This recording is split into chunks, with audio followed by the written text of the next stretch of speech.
as much as possible. And yeah, we should be able to just get right into it. So thank you again for joining. Thank you for your time.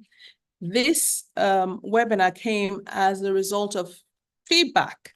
You know, people just asking us, oh, I'm a teacher, I'm an educator, my take home is not necessarily taking me home.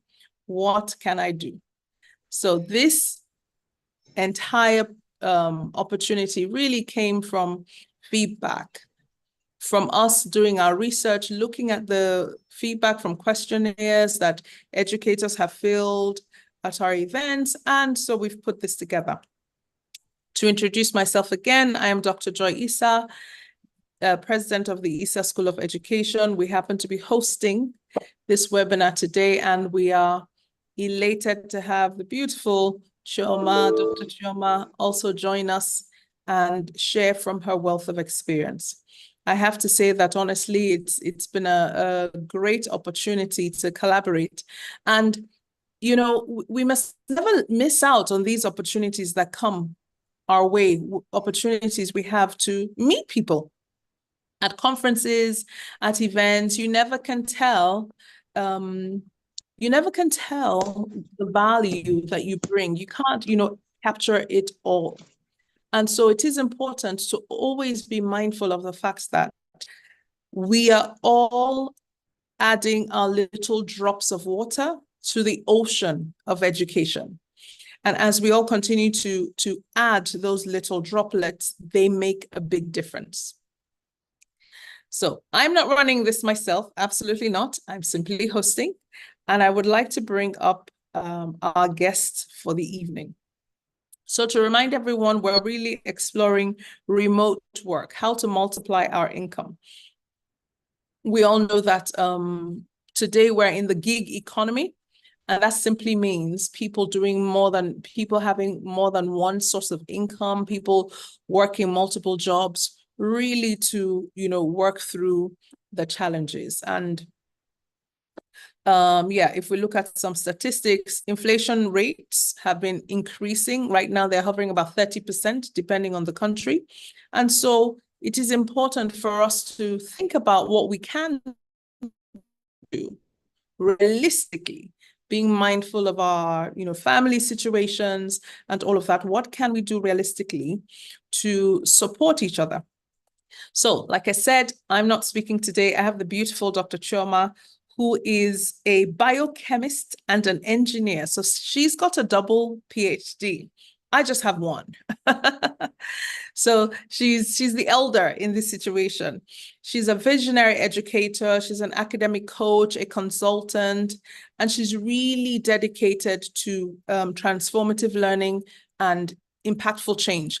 And this webinar really is evidence of that desire and that drive.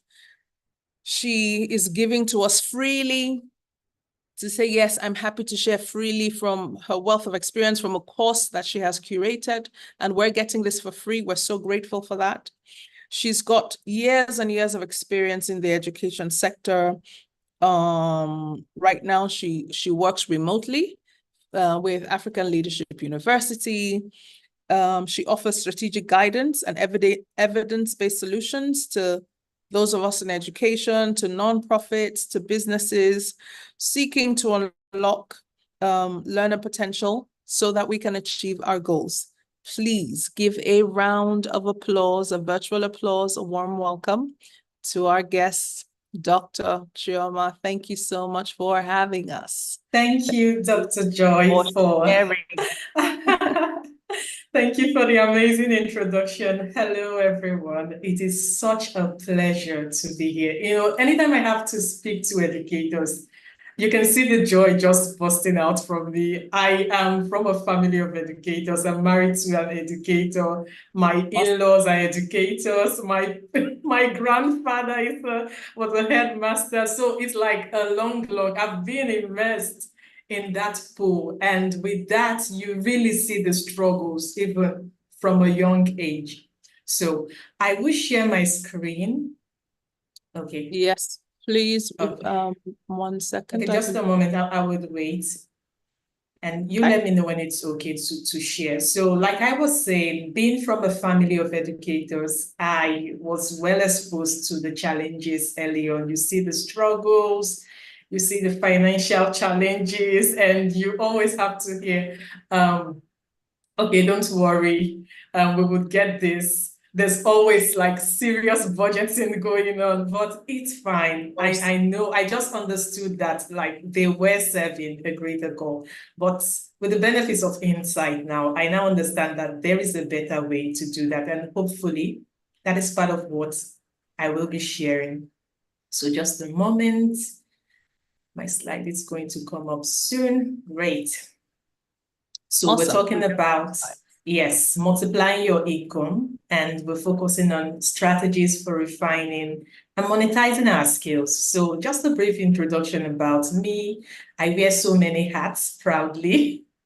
And you would see why, you will come to understand why. So I'm something you would call, someone you would call a multidisciplinary specialist.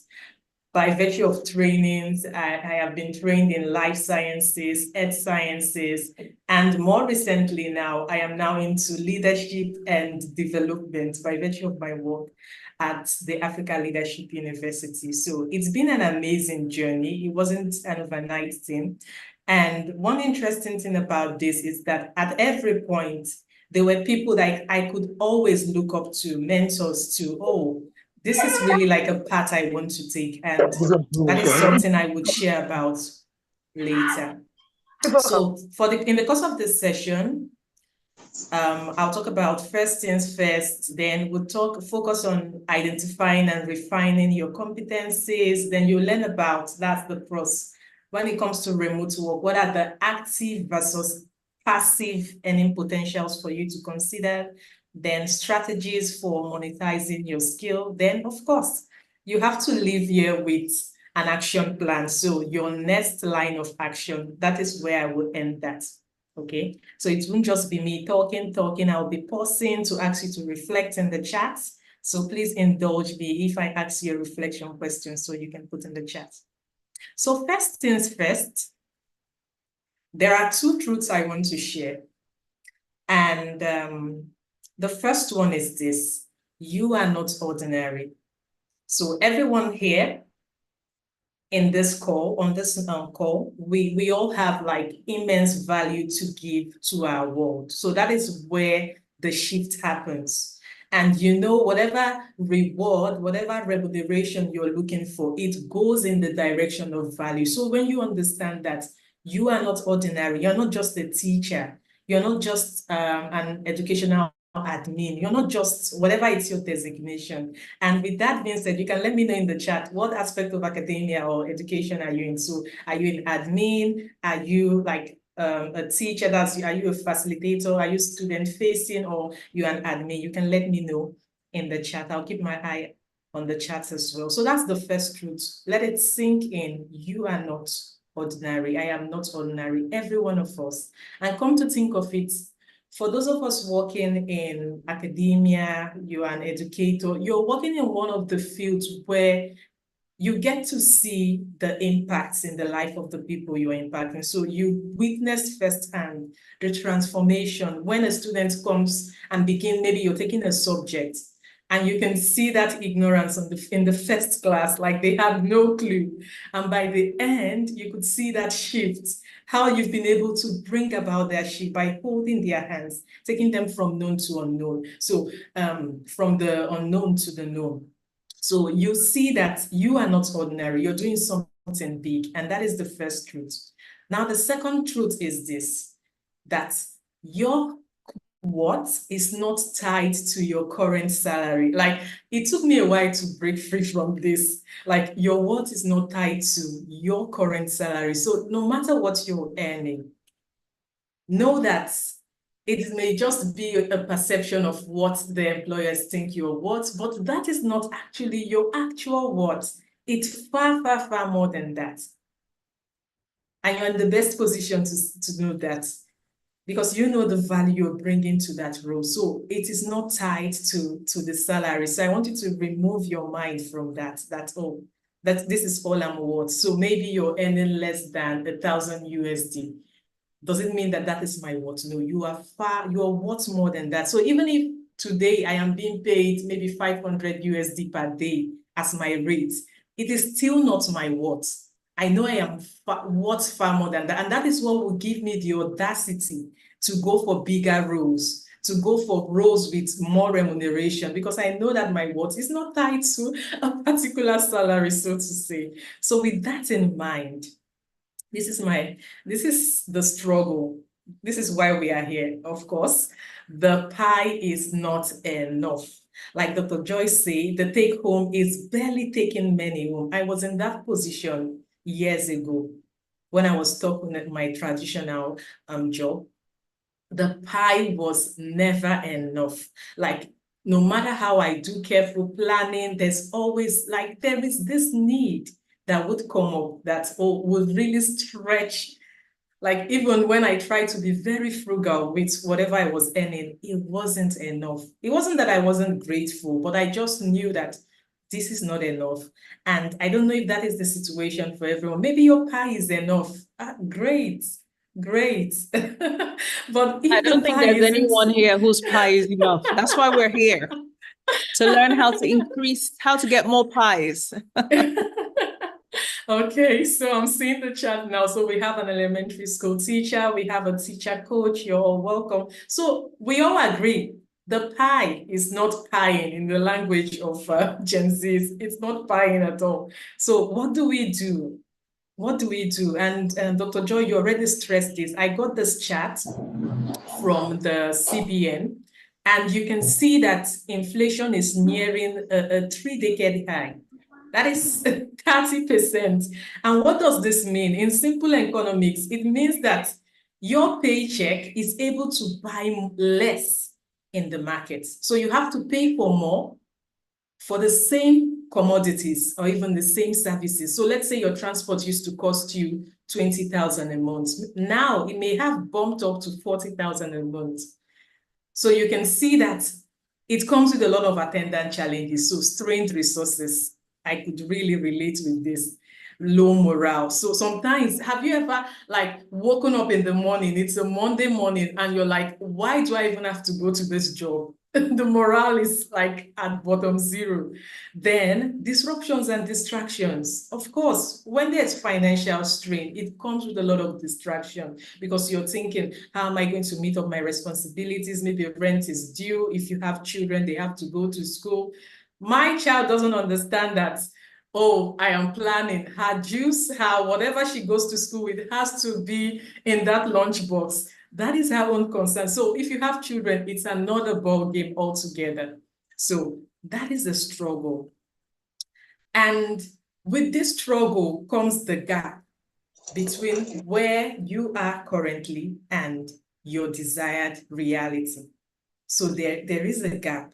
Every one of us have a place, like there is a version of you already see, the one that is financially free, no stress, you're happy about your job, you're well paid. Let's say even if you're working for yourself, you're getting gigs, and it just seems on the other side so far. So what are those things that can widen the gap? What are those limitations? The first one is the mindset. Remember when I started with you are not ordinary, your worth is not tied to your current salary. It was deliberate because mindset is something that can keep someone stuck in a place.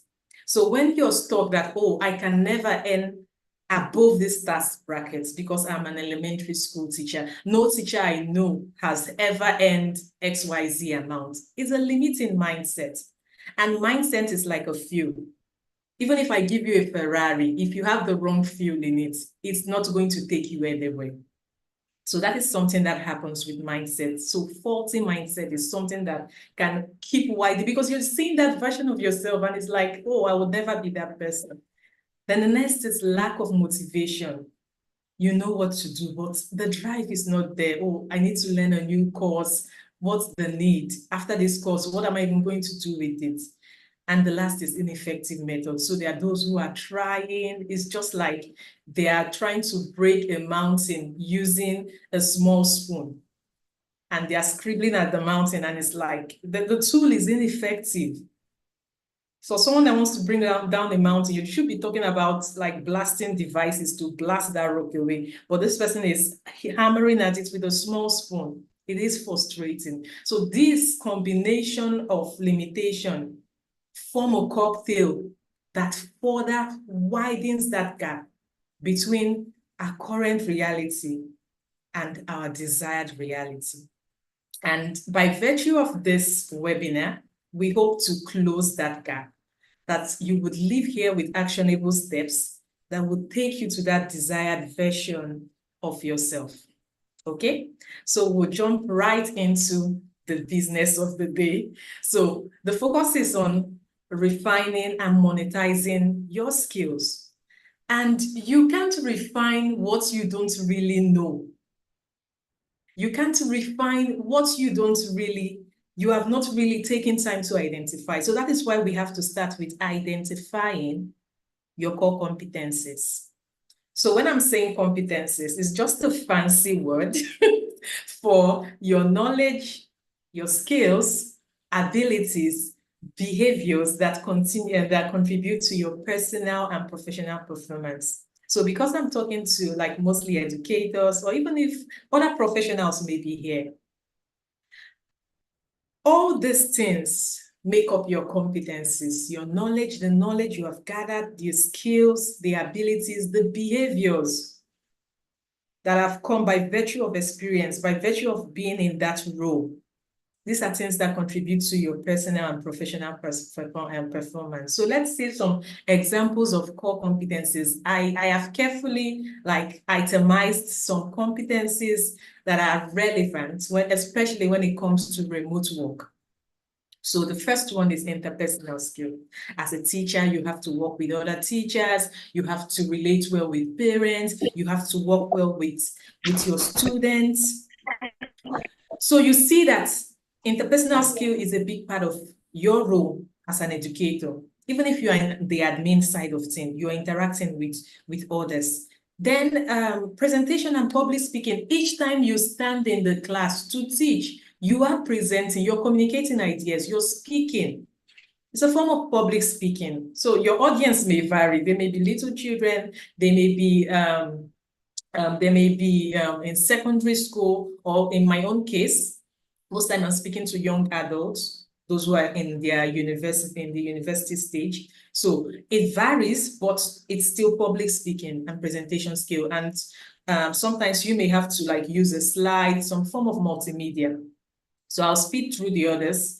Time management, you have to manage your time. Organizational skill. Tell me any teacher that doesn't have good organizational skill. You're going to struggle in that role, because being an educator, you really have to be good with organizing, planning your times, your lessons, the activities in the class, how the whole day will go for the students. A lot of organization goes into that. And you may be calling it as nothing, but it's vital skill.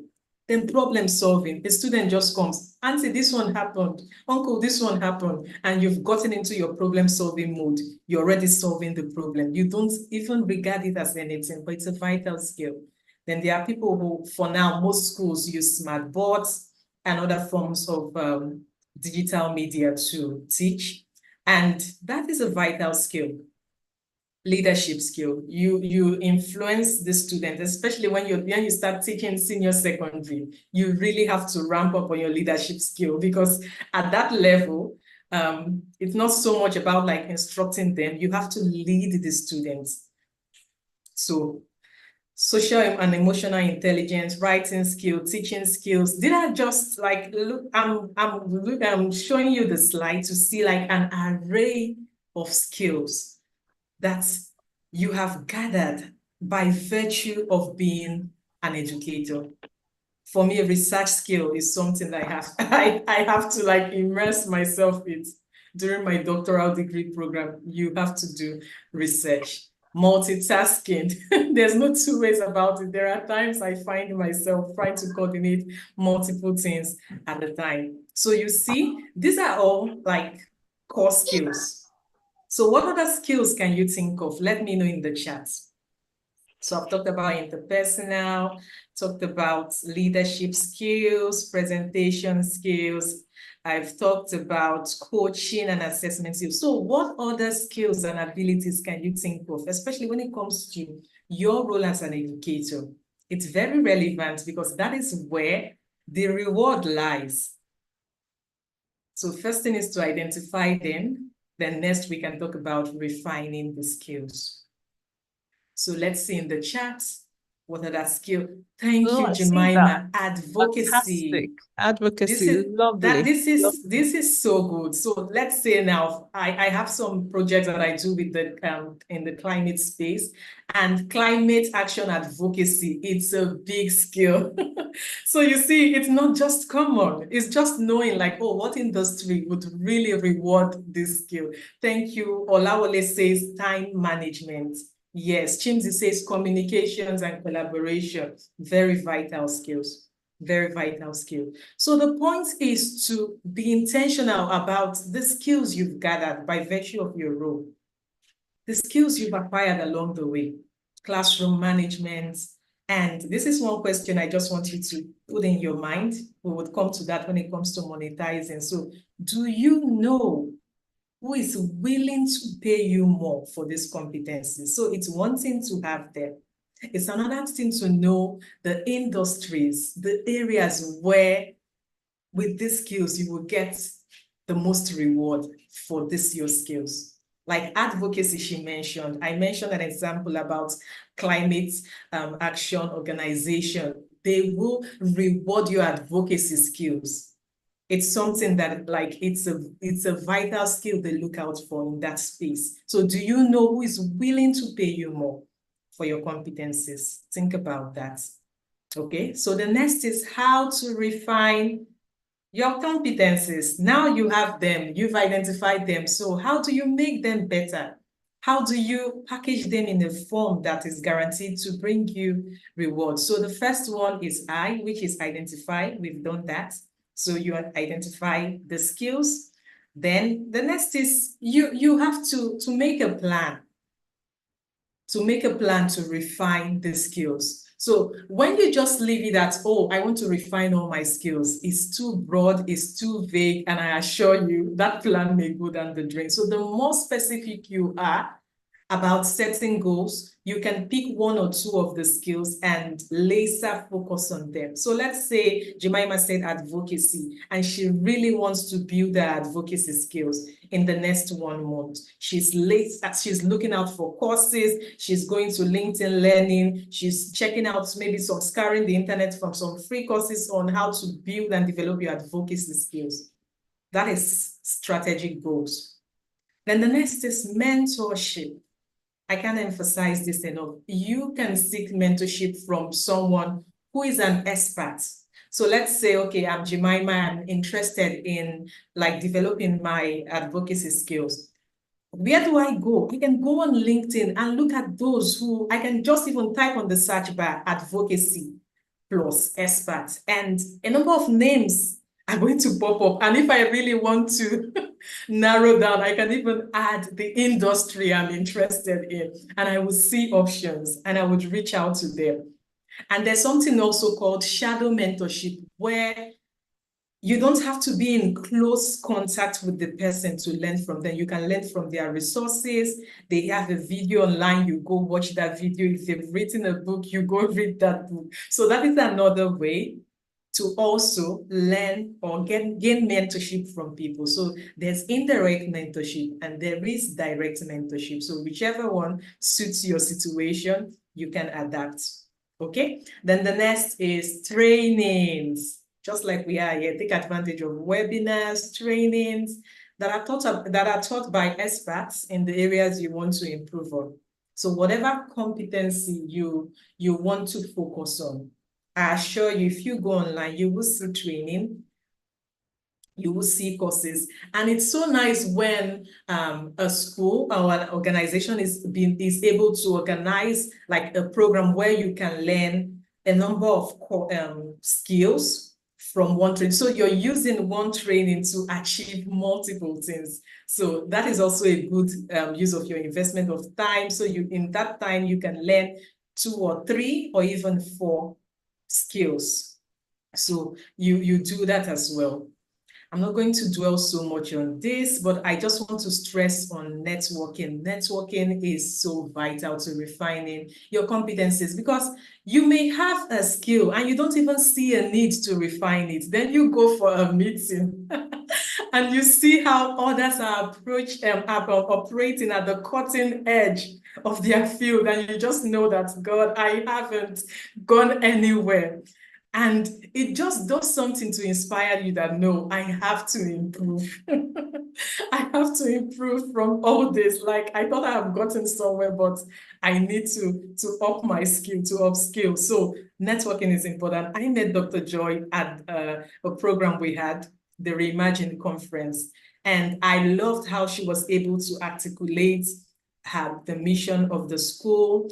And it really like drew me to her. Like, I loved that about her and what the ISC is achieving. So networking and other opportunities are also ways of helping you to refine your competencies. So those are just ways. So let's move on to online earning opportunities. So when you think about remote work, I want you to redefine what it means. So remote work, when people hear remote work, it's not just what comes to mind, to say the truth. Okay, let me sample now in the chat. Share in the chat with me what comes to mind when you hear of remote work. I also felt that way. When the first time I would heard like to about start. remote. I would like to start with Yeah, remote please go work. ahead. I can chill with my nice cool drink on the side in my pajamas while I work, and I earn some cool money. Cool money, right? That's the image. Remote work. I take my time and I don't have to race out of the house. Yes, Peculiar is not even wasting time. She's saying, I never have to go to the office, foreign earnings. I'm sitting at, Jemima says, I'm sitting at home with my laptop and getting paid heavily. Emphasis on heavily per hour. So when I heard about remote work, I used to think it was simply for the techies, like only the tech guys. And everyone in the tech space.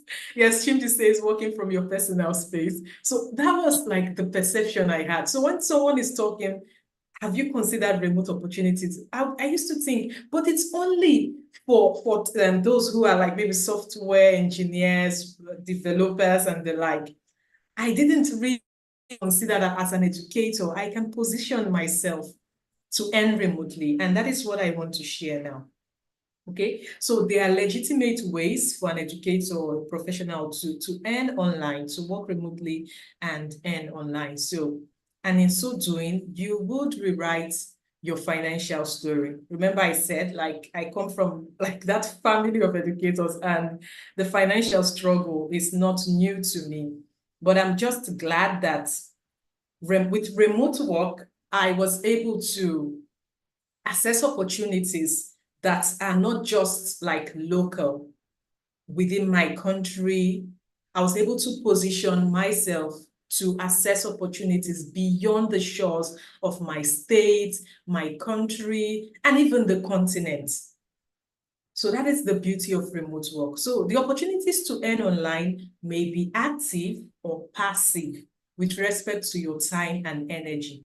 So I will talk about active, and I will also talk about passive earning opportunities for educators. So the active earning opportunities will require more time and energy on your part. So it's active, like it's something you are fully immersed in. So things like online tutoring, content creation, life coaching, and these are all things I have tried.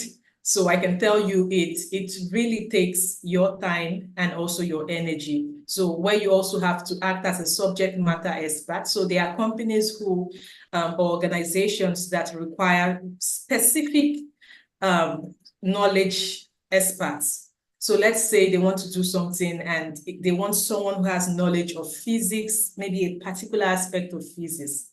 I like this. Then we also have opportunities like scholarship and grants.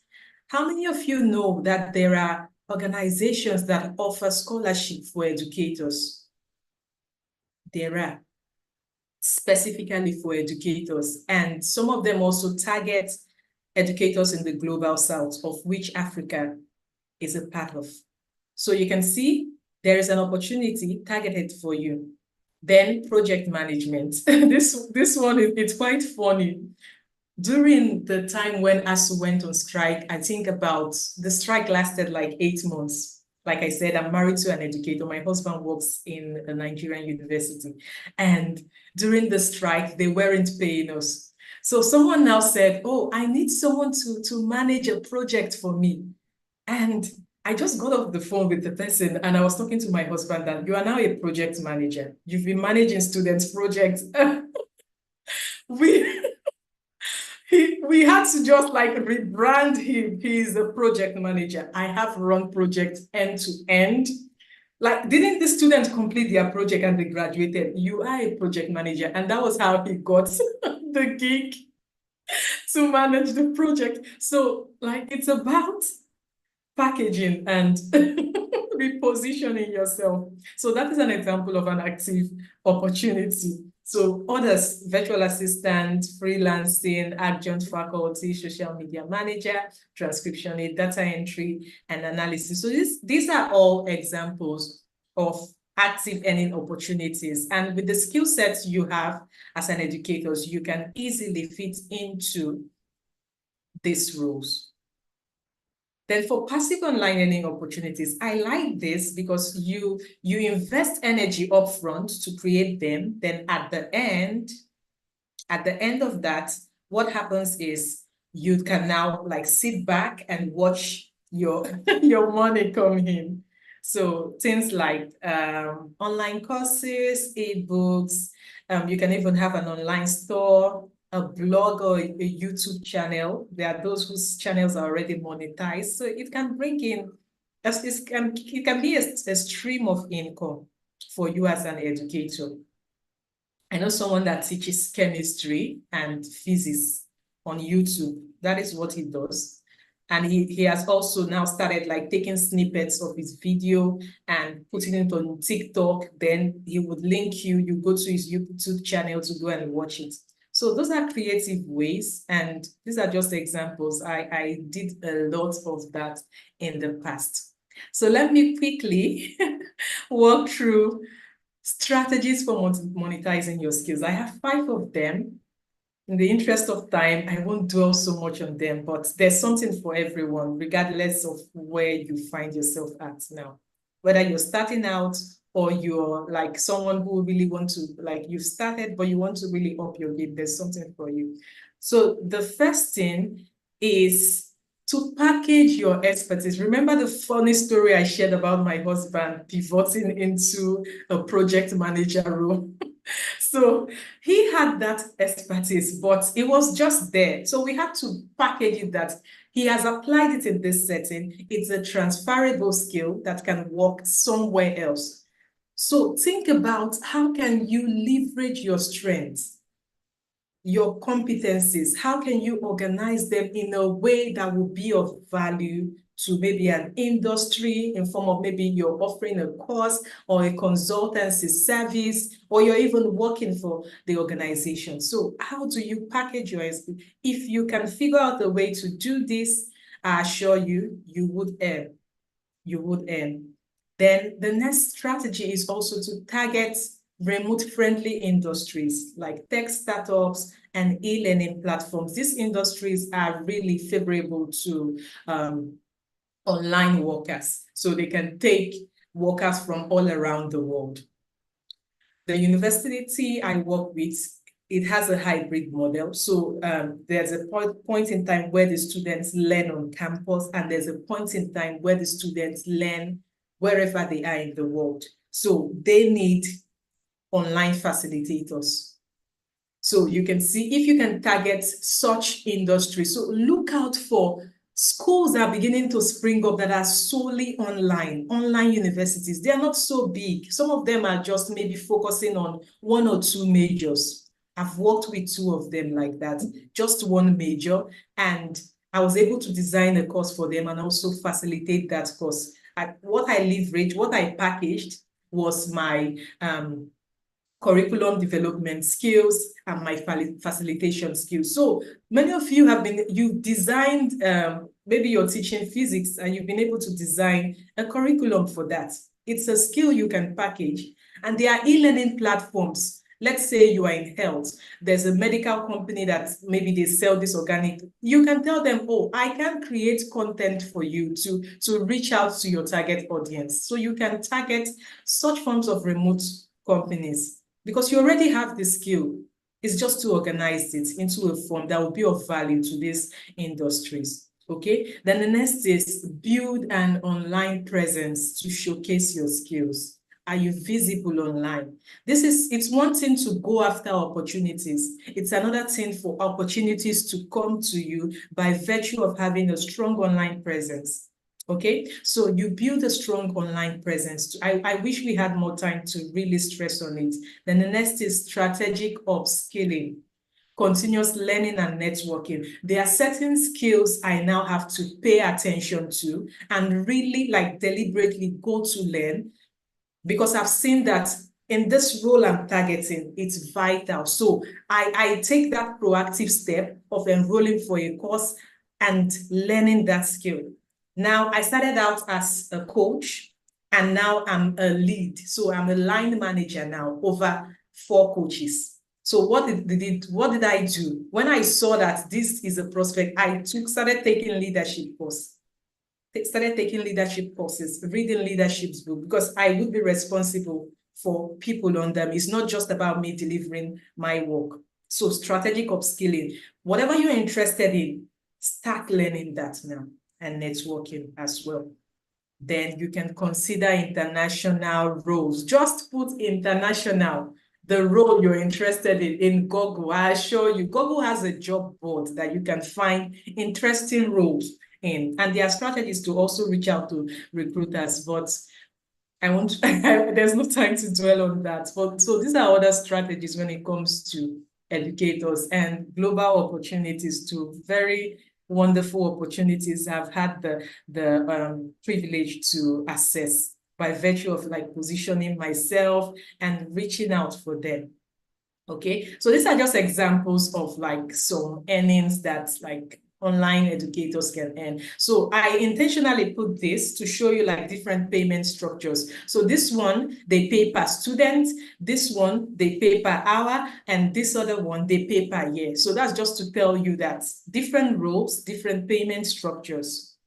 So sometimes you just do the maths and you know if it's worth it or not.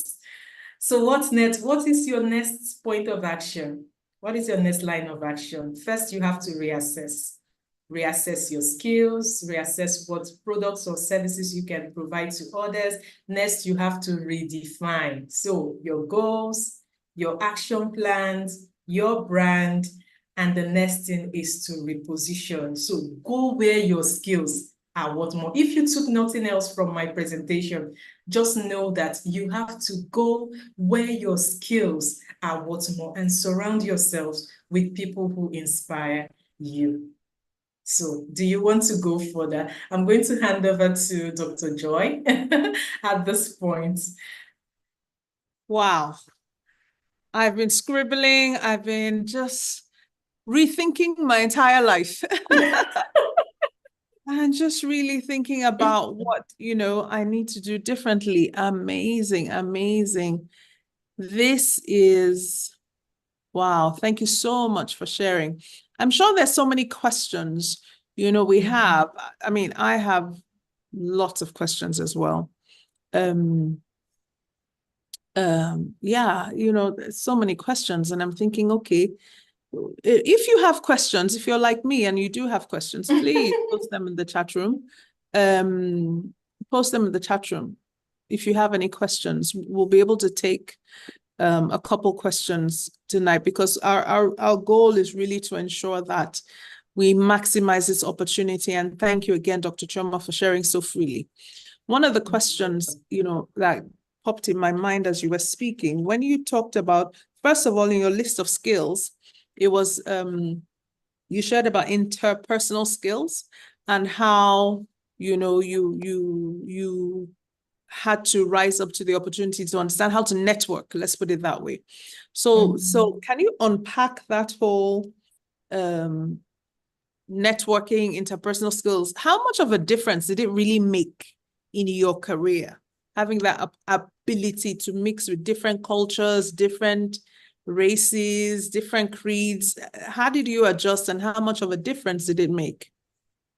Yeah, thank you. Thank you for that question. So anyone who is considering like remote work, and you're going to be working in a global settings, then interpersonal skill is vital, because it's the ability to work with others who may have like different racial backgrounds, religious backgrounds from you, and being able to have like a middle ground where you can meet people. So your views may be different, but you respect their views, and you can still pass across the point you want to make. So it's about being respectful of other people's cultures, other people's maybe even sexual orientations. You know, being Nigerian, we are quite conservative in the part of the world. Yes. And when you start working remotely, then maybe your colleagues start telling you about, oh, my partner, this, and you just assume that maybe the partner is a male.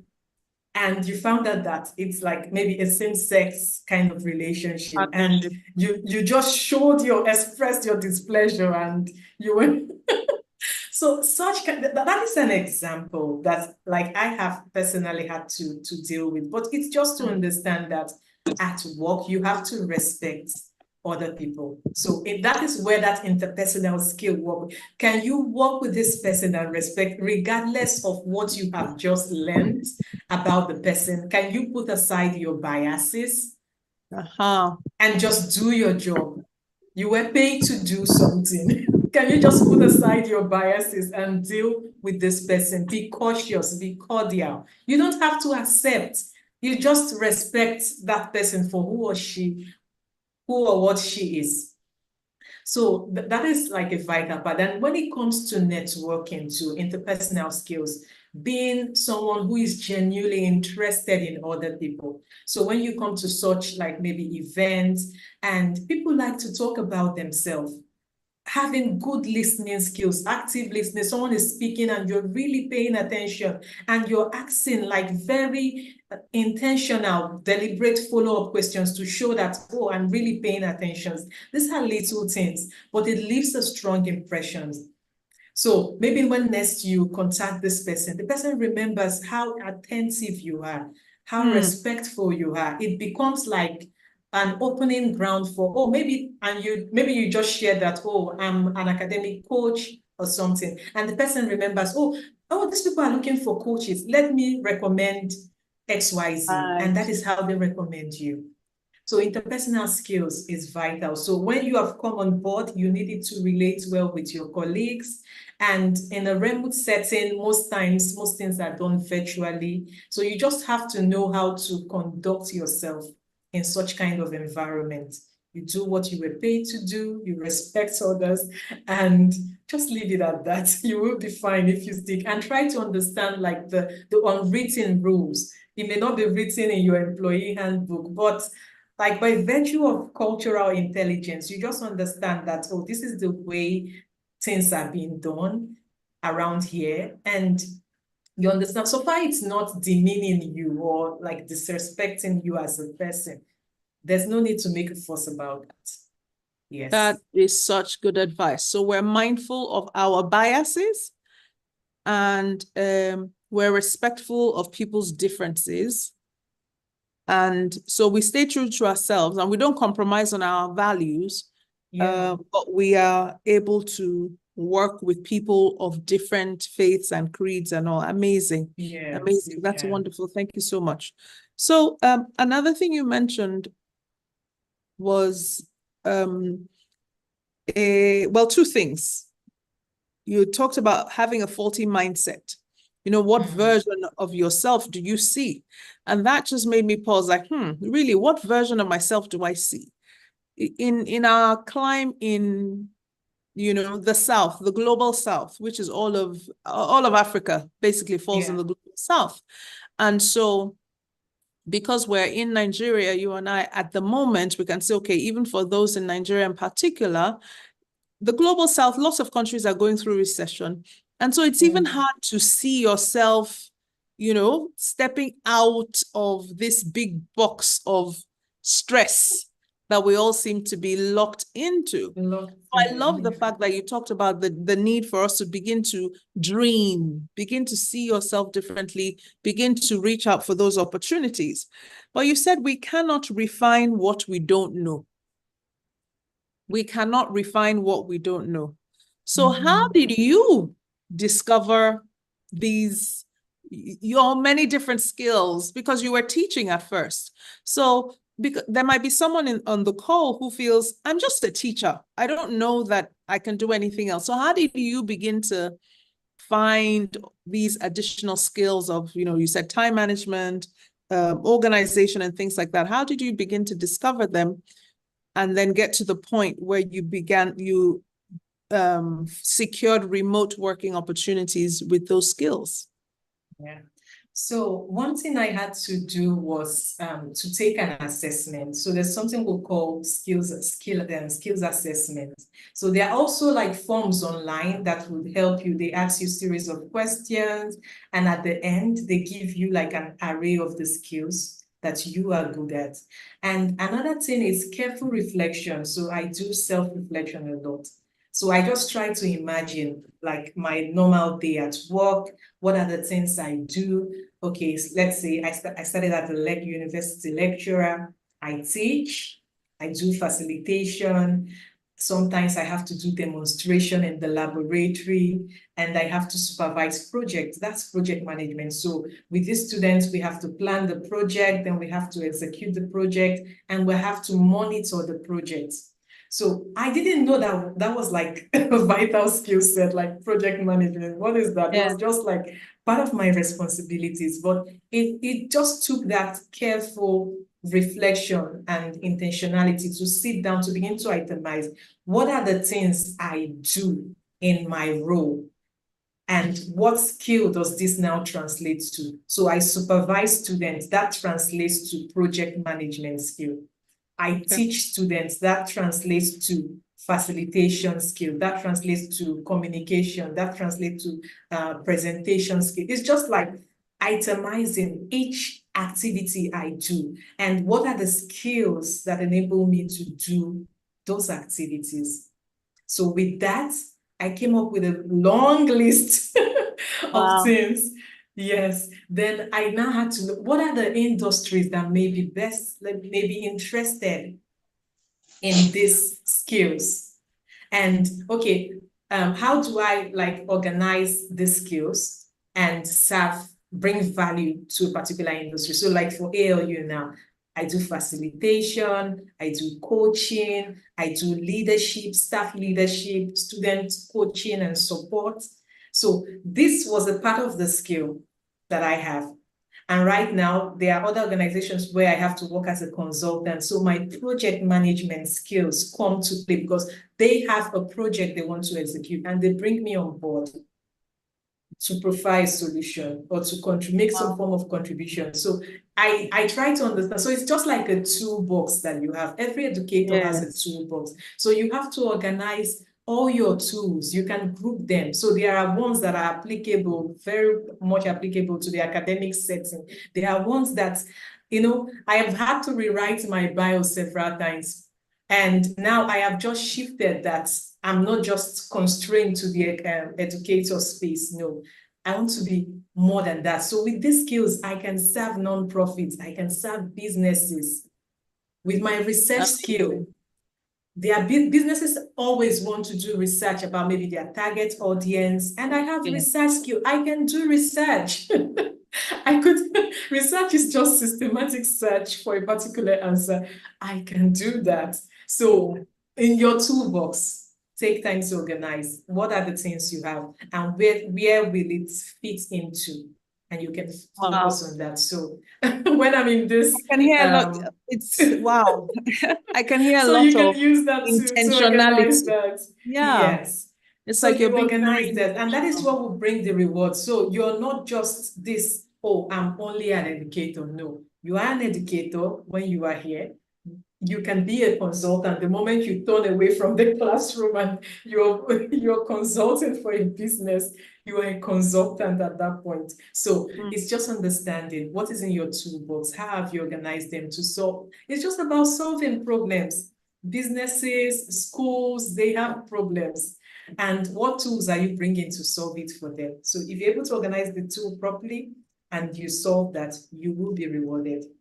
And remote work simply means you want to do it internationally. You want to work, you don't want to be limited to just local opportunities. You also want to explore, you want to solve problems at an international scale, and you will be rewarded with foreign currency.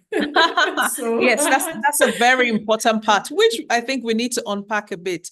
I hear you must be intentional about our reflective practices as educators. We need to reflect on our strengths, the tools we have, and then to refine them. So, and you said to reassess. So we reassess where we are, redefine these tools that we have, and then we reposition ourselves for where we want to get to. So lots and lots of reflective practices. If you have questions, please post them in the chat room so that we don't lose this opportunity. Yes. So I would like to go to the money side of things. And this is the angle I'm coming from. For some of us, or some people on the call, this may be the first time they're exploring opportunities to even think, oh, I can earn foreign currency, really? Wow, okay. But how's that money going to get to me? How does it work? I remember one of the slides you talked us through was remote earning opportunities. So how do we, if you don't mind sharing, how do we position to be able to earn, foreign currency locally? Yeah. So the first step is everyone needs to have a domiciliary account. So take a step of faith and walk into the bank this week and ask them, what are the requirements I need open an account to have? Like when I did, I was so I opened all three. I think I did USD, pounds, and one other currency. I like that. So I just opened all three. So take a step of faith. That is like the simplest way. They have your domiciliary account. Domiciliary accounts they can create for you USD or in euro or in pounds. Yes, I think those are at least in USD, since that's more. Yeah, USD is the common. That is more US like dollars. university. Yes, US dollars. So with that number, when you've been employed, maybe it's a contract or even maybe a form of engagement, you just give them your domiciliary account number and they request for like a SWIFT code. Each bank has their unique code, and that is all the money would get into your account. Then there are also other payment platforms, things like Payoneer. We also have the one like Deal. So Deal is like a middleman, especially when it comes to contracts, if you're doing contract with some foreign organization. So the employer would upload the contracts on Deal. And when you fulfill your aspect of the contract, Deal, the employer pays to Deal, then Deal pays to you. So they are just like an intermediary. And still what you're going to put in that Deal is still your domiciliary account. So you can just put it and it goes directly. You're going to get an alert on your phone that your account has been funded. So the step there is create a domiciliary account. That is like your action of faith that you're going to get a role soon that would pay you in Forex. So create a domiciliary account. And with that, you can receive payments from the comfort of your home. I love it. Love it. You cannot be praying for rain and not carry an umbrella. Yes. So our umbrella is our domiciliary or our foreign domiciliary account. We go to our preferred banks and we explore the process. Okay. So a question that came in earlier was, I'll just read it. I'm not so familiar with technology and all these gadgets. How do I navigate the world of remote work successfully?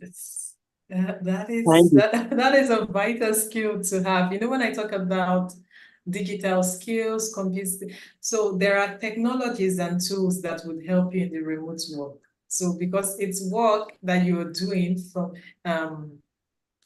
the comfort of maybe your home, you have an office, wherever you are, and you need to be able to do certain things. For instance, you need to be able to use an online document, something like Google Doc, which is you need to be able to use something like Google Sheet. It's the version of Excel. So Microsoft, different companies have the one they favor, but Google Doc, it's like very common.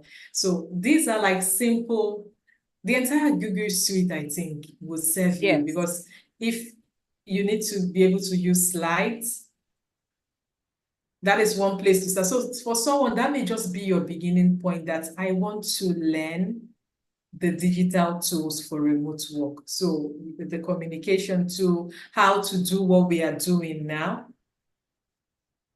Someone is asking about passport. I will come to that later. So how to do what we are doing now. So let's say your students are wherever on earth, and now you have to be in the classroom to engage them. You have to know how to share your screen, to prepare an engaging slide. So these are things that you need to know how to do, and it's learnable. It's learnable. That is the beauty of it. You start somewhere. Every one of us, there was a time where you didn't even know how to work your way around Zoom, or you couldn't even you couldn't even construct a slide. So it's something that it takes self-awareness. That's like the first step towards solving your problem. You understand that, oh, I lack this skill and I want to learn it. So it's learnable, definitely. So these are like basic. Yes, communication tools you need to. Before we go to Chinwe's question, I sorry I interrupted you. Before we go to Chinwe's question, I just want to add that a colleague once said at a training session that educators sometimes seem afraid of technology, thinking that, you're going to break something, you're going to mess something up. And she said, look, you can't break the internet. You can't mess it up. So you can't break the internet. So just go for it. Even if we have, Dr. Chioma and I, over the years, we've had to learn so much by watching YouTube videos. Oh, how do I do this? How do I do that? And you just put it on YouTube, and you'll most likely find a tutorial, a video of someone applying that knowledge or skill. So that's really, really important with technology. You just the same way you don't learn to cook by reading a cookbook, you learn to cook by cooking, you learn to use technology by using technology. So keep trying it out, keep trying out different things, and you get better and better. So to Chinwe's question, do I need a passport to apply for an international job, a remote job? Do I need a passport? Yes, you need a valid means of identification, and the international passport, a Nigerian, is the strongest means of identification. So your other step of faith is to go get an international passport. NIN is not going to cut it. Your personal voter's card, those things apply when you go to the bank to do those like small things they require of you. But if you're aiming high, what if they say, okay, fly out, come and do your orientation in Dakar or wherever? Like my passport expired, and I was, if you see how I was, like I was restless just for like the few weeks I hadn't gotten my passport. And not soon after that, I had to travel, because I could just be like, oh, there's a training here, we need you this place, and the passport is moving. Absolutely. So please, if you need an international passport, please go get, I think now it's about, 45,000 or so. With less than 50,000, you can get a passport, an international passport. So please take that step.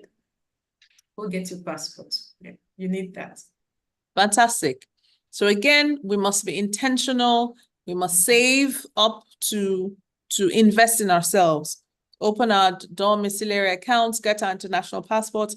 And I love the fact that you use the example of Dakar, because sometimes when we think remote work, we think I have to work with a US company or a UK company. But Africa is a huge continent, and there are remote jobs, across Africa, as you know. So yeah, talk to us a bit about that. What should we do? Like someone says, what can I do to my LinkedIn profile to attract more remote work opportunities? Also, do I need to post often? Okay, so let's start with like redefining what remote is. So it's something that exposes you to opportunities beyond your immediate environment. And there's a lot of opportunity in Africa.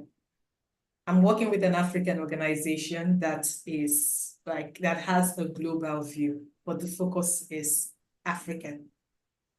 And everything is being done with that global mindset. So you can also start looking for opportunities in West Africa, in East Africa, expand.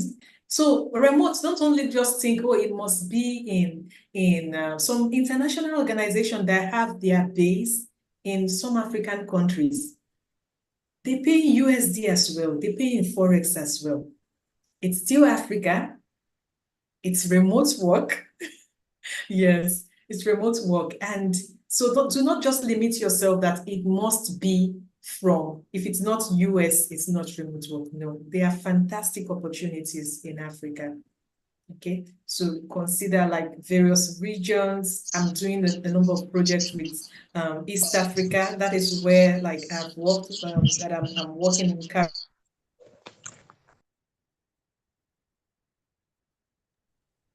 I'm sorry, I think you were accidentally muted. Please go ahead. It's fine. So you can consider such roles as well. Then someone says something about LinkedIn. You know, that strategy I talked about, building a strong online presence, that is where I remember when I applied for this role, within a day, someone from the institution went to check my LinkedIn profile. Now imagine if the profile was just there, nothing was happening.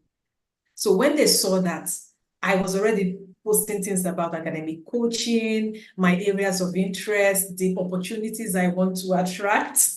I'm already posting things about that. So that is one way, yes. You post and you comment, leave thoughtful comments on other people's posts. That's also another way to also grow your online presence. Oh, they know you as this person that is always leaving thoughtful comments. So it's not just to like and share. Yes, not just to like and post. Yes, thoughtful comments and posts. But it doesn't have to be like very long posts. 100 to 150 words. Maybe something happened to you at work and you learned from it. You share your experience. So LinkedIn is a great platform. You connect with other professionals, you follow them, and you can even search for opportunities on LinkedIn. Yes. I actually found out about this role on LinkedIn. So as we pray, as we hope for the best, you still have to take that step of faith. You search for this role. Sometimes you're going through the feed and you see something really exciting, an exciting role. A number of people, we worked on an exciting project recently. We're still waiting for feedback. And I found out about this lady on LinkedIn. So it was a project proposal, and I had research skills, but not in the exact field that the funders were looking for. Do you know I went to LinkedIn and clicked in the exact field, expert, and I used the search bar to search people. And I reached out to a couple of people. Of course, some people declined, but someone accepted, and we got to work on the project. Fantastic. So it's an exciting thing. LinkedIn is like, I look at LinkedIn as this big opportunity bag where you find a lot of things. People say a lot of things about it, but I think LinkedIn is very helpful when it comes to remote roles. So post as frequently as you can, comment on other people's posts, and also follow people who really would inspire you, and join communities as well. So Nice. someone like Jemima, if you really want to step into maybe climate change, there are communities. So when you go to LinkedIn and you click and you write in the search bar, climate change activists, climate change advocacy, you're going to see a number of communities you can join. And guess what? In those communities, they share really niche opportunities. So opportunities that like may not be widely circulated, just more like in-house. And with that, you stand a better chance, Yeah. because not many not many people are going to see that.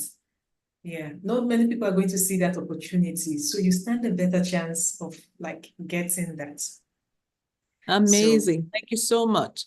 Interesting you say about LinkedIn. My last international job before I set up the College of Education was, yes, I was contacted via LinkedIn incidentally. So it is important to keep your LinkedIn profile updated and fresh. And sometimes as an educator, we feel, there's that, I'm just a teacher. Do I really need to be there? So it's great to see, to have Dr. Chioma just share with us that you're not just a teacher. You are a multi-talented individual. You're an individual that has, diverse skills and abilities and competencies that you need to repackage. She gave us 5 keys. We need to repackage our expertise and organize our skills and our experiences to maximize them. And then we repackage them, we target remote-friendly industries, we build an online presence, we're strategic about upskilling. That is a major, should I say, a major task for us at ICED. Our role, our job is really to provide multiple opportunities for educators to upskill. And I have to announce at this point that we kind of arm-twisted Ms. Chioma. We arm-twisted Dr. Chioma to say, please, we know that this webinar is not enough time to really dive deeply into preparation and all for remote work. So we've put together a very short, course. It's obviously to be virtual, so you can get to practice your remote working skills. And you'll have an opportunity to have 2 hours with Dr. Chioma over a 2-week period, things to look at online, opportunities to practice your online skills and all. And she has graciously offered it at 5,000 naira only. That is such an amazing offering. Thank you very much, Dr. Chioma. And again, we said, look, our ICED alumni, our ICED community were offered. That's why we didn't even advertise this for a long time. We kept it very short and brief to say, no, we know our people will come and we want them to be the ones to get this opportunity, because we know the challenges we're facing. We have received feedback to say, yes, times are difficult and people are seeking out opportunities to better themselves, to deploy their skills. So yes, please, if we can get our admin to put in a link for those who are interested, if you do want to spend some more time with Dr. Chioma and learn more about remote working opportunities, please fill the form. It will be posted in the chat room shortly. Fill out the form and yeah, sign up for the course. I think, depending on the numbers, the course can start, admin, remind me when we said the course would start, in 2 weeks, something like that. So we could have, I think, the next 2 Saturdays. Okay, got it. So Dr. Chioma, you're available for us the next 2 Saturdays? Yeah, the next 2 Saturdays, I Awesome. have to. Thank you so much. We really appreciate that. So we'll post the link in the chat room so you can sign up for the course. We'll put it on YouTube as well after we finish airing this. Thank you again. We don't like webinars to extend beyond 90 minutes. So we'll take a couple more questions if there are any, and then we'll call it a day. So the one question, I think we've already answered it. It just said, what are common remote work opportunities that exist for educators? I think you've answered that already a bit. Maybe the person joined late, yes, but I did mention like a number of opportunities that exist for educators. So I talked about project management. I talked about online tutoring. Just a moment, I think I have a number of them outlined.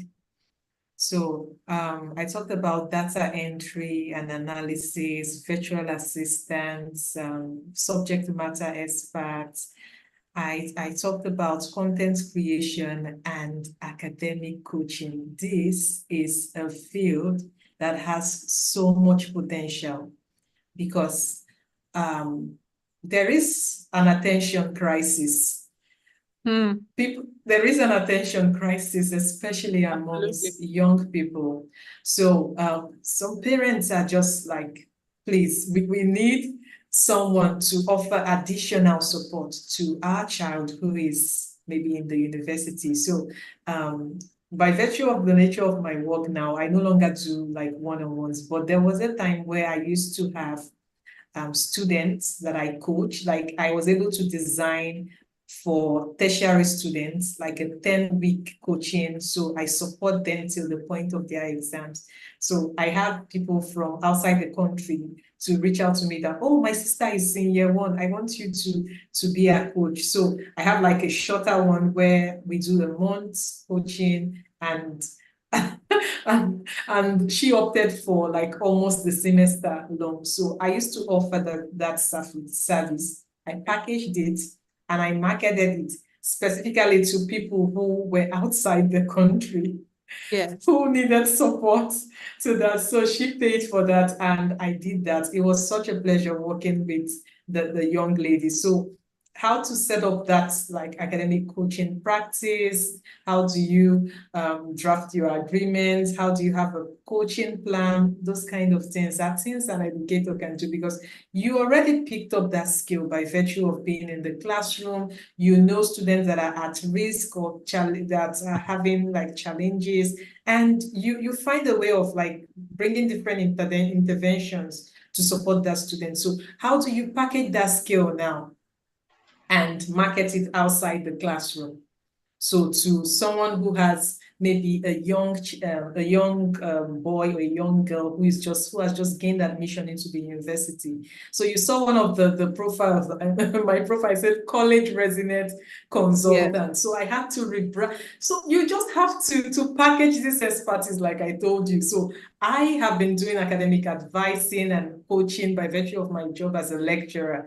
And I rebranded it as a college readiness consultant. So you have your young child coming into university. Are they prepared? So they can go through this 10 weeks. It doesn't interfere with their whatever they are learning in school. I check on them. We debrief every bi-weekly or weekly, depending on the payment plan and market. So imagine if you have like even 5. Amazing. And each one of them, they're paying you, let's say, 100 USD, depending on whatever. So it's remote work is all about like thinking of how that's what I'm hearing you say. There's a lot of critical thinking going on. There's a lot of thinking going on, and that is some of the things we will explore over the next 2 weeks, because this 1 hour is not just enough to pack. So we can unpack that.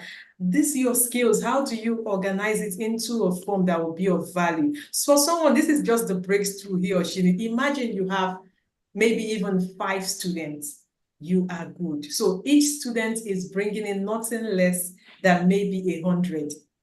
And now you just have 5 students and you're packing in $500,000 just maybe for a month to support 5 students. So when you even check the impact on your time, it's not going to be like you're meeting with them once a week. So you just brought, I'm so sorry to cut you, but you brought an important point that I'm so glad we can talk about: time management. Yeah. Because this all sounds like a lot of thinking and planning and checking and all. And I'm wondering, to the young teacher in the room, young family, young children, how do we balance our time? Because we have our 9 to 5s, we have our regular jobs, and then we're seeking these remote working opportunities so that, you know, we have more money to live more comfortably, or at least to make the ends meet, since the ends aren't meeting. But then there's an impact on the amount of time we will have for family. So how do we, where's the balance? Yes, and that's the importance of having mentorship, because when I started, there weren't, like, I didn't really have so many people who were into this field, like as I know it, who were juggling what I was juggling. And I struggled a lot with like time management, because I had to give a lot of time. I was still in my traditional role, and now I was learning this skill. Remember the person that talked about like digital skills? I had to learn all those things while managing my role. So it was quite a lot, but I wish I had somebody to hold my hands to say, okay, quality over quantity. I don't have to say yes to all the clients. Fantastic. So I set up my product or my service. I have like the ones that are passive, like the courses that are already there that can be bringing in income. Then for the number of students I can take, okay, let's say I can even make it like a premium form of service. So where even if I have just three clients is what I'm able to support based on, because you have to be realistic. How many can you support, especially if you're not yet willing to like let go of maybe your traditional role? So let's say, okay, I want to start with just 2 clients, but I would design a premium package where high touch, high quality, but it will be worth it. Some people go for maybe low touch and lower pay. So they try to compensate for that by having more students. So another person can say, okay, I want to go for 10 students, and like, oh, the price may be a challenge, and say, okay, let them all bring maybe 20K or whatever, 10 students, just to make up for that smaller amount. But you can decide that, oh, I'm a young mom, I don't have this luxury of time, I want to design a very good program, and maybe I price it at maybe 50K, and I just work with 2 or 3 students. And that is 150 per month, just coming in aside maybe whatever you're doing. Of course. And this thing, yes, and you structure it in that, okay, you're meeting with these students once a week or once 2 weeks. Like for me, I do bi-weekly so that we have a number of things to talk. But I also create an open means of communication where the clients can reach me, even if it's not time for our weekly coaching calls. So these are things to put in place. So you check your responsibility. Okay, how many hours do I have left? Okay, I'm working in the school. I have to go to work by 8. I have to come back by 5. Is it really feasible for me to take on 10 students? Especially for people like us who live in Lagos, where there's lots of traffic. So to get to I'm the not even factored in. You need to leave your house much earlier. So yeah, that will really like take a chunk of your time. So you have to be thinking in terms of quality over quantity. So quality clients over quantity. So even if you have 2 clients, quality, you've designed a premium service that you are sure that they would get value for money, but you price it at the point. And oh, don't be scared that, oh, who will pay for this? There are people, if you price it low, it's a turn off for them. They feel it's crap.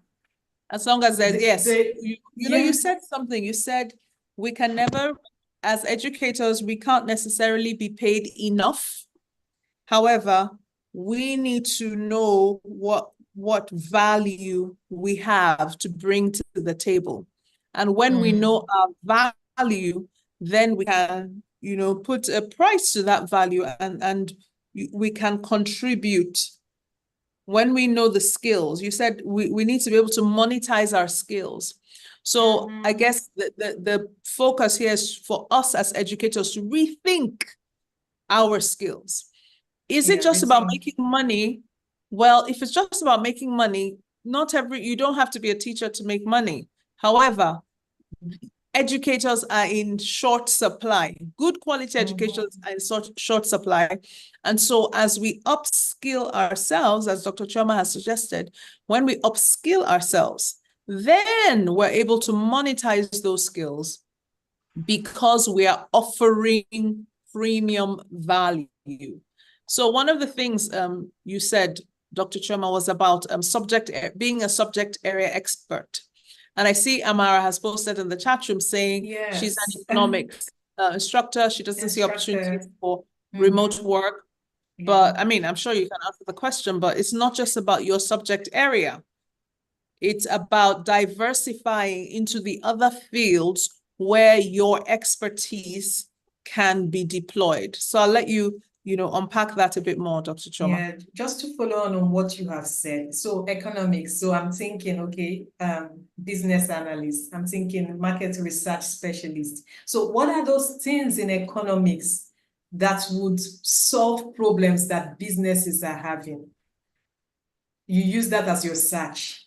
So if you don't see opportunities for remote, for economics instructor, you would find other opportunities. Business analyst, market research analyst, there's always need for that.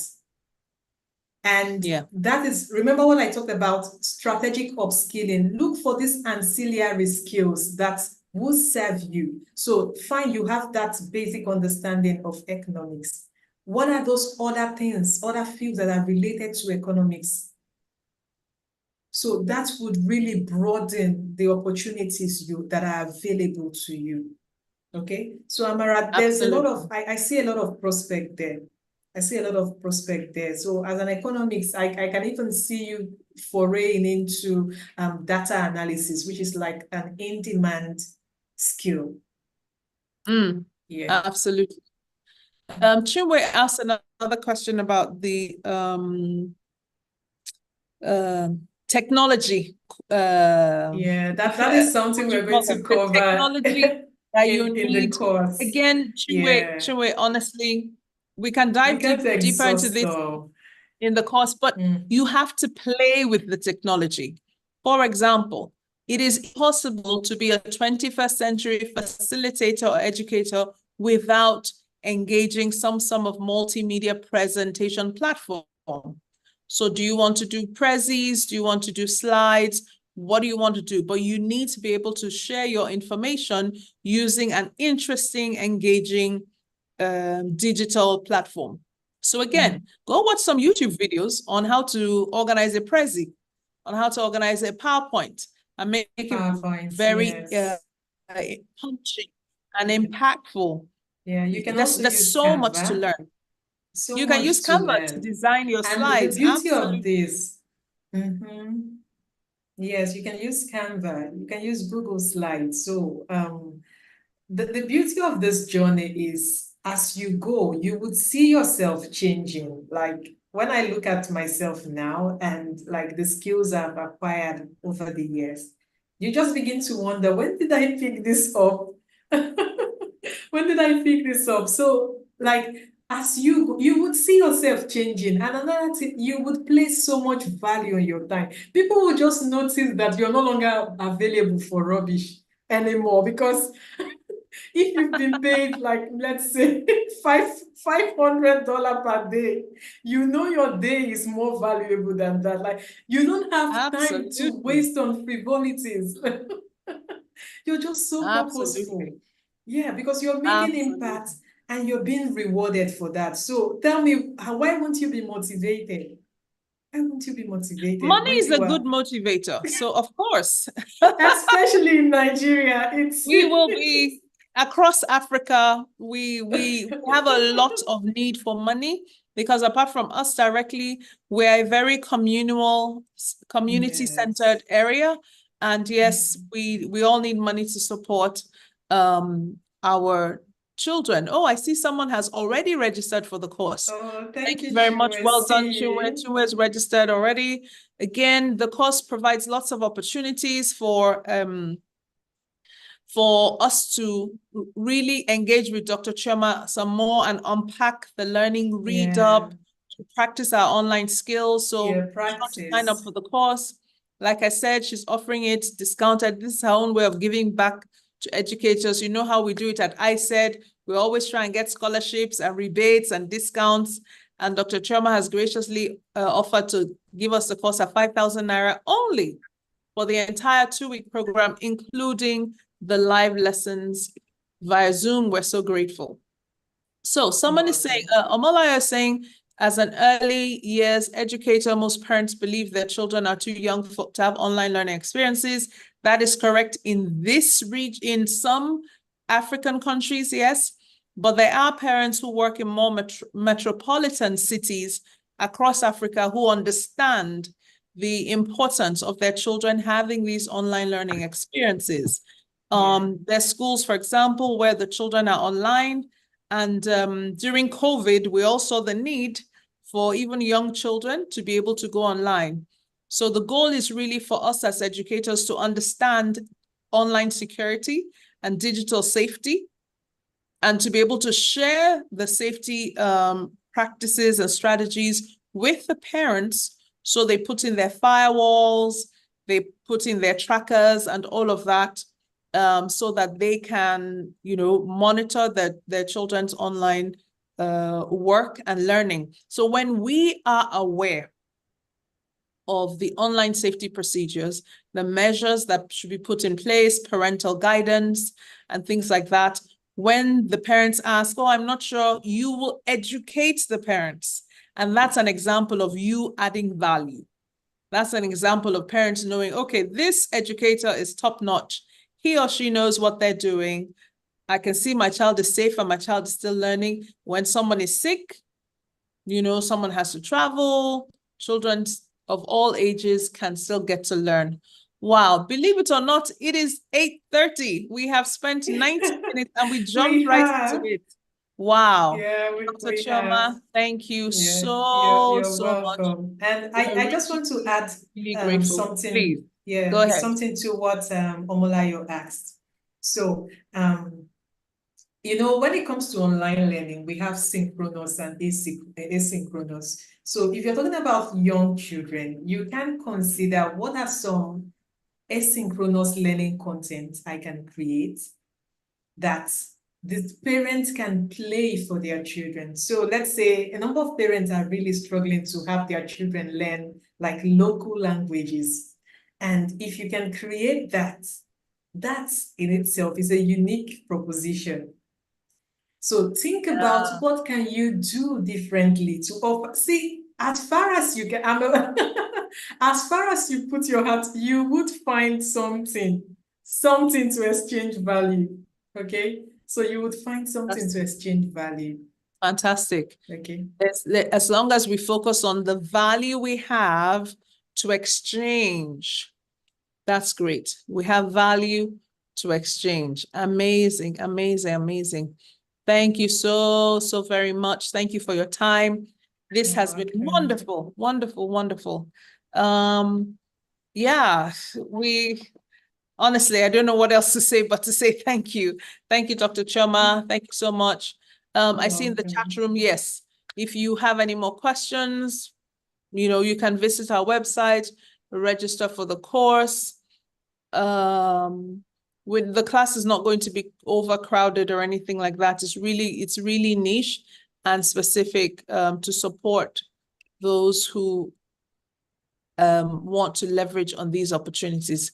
Thank you again, Dr. Chioma. It has been a pleasure. Thank you, everyone who's joined us from all over the country, outside of the country. We see you. We appreciate you. This is our way for Africans to support Africans. We're Africans. We're supporting each other so that we can thrive and we really excel. Thank you, thank you, thank you again, and enjoy the rest of your evening. Good night, everyone. Thank you. Thank you again. Okay. Yes, thank you, thank you, thank you. We appreciate you. Awesome.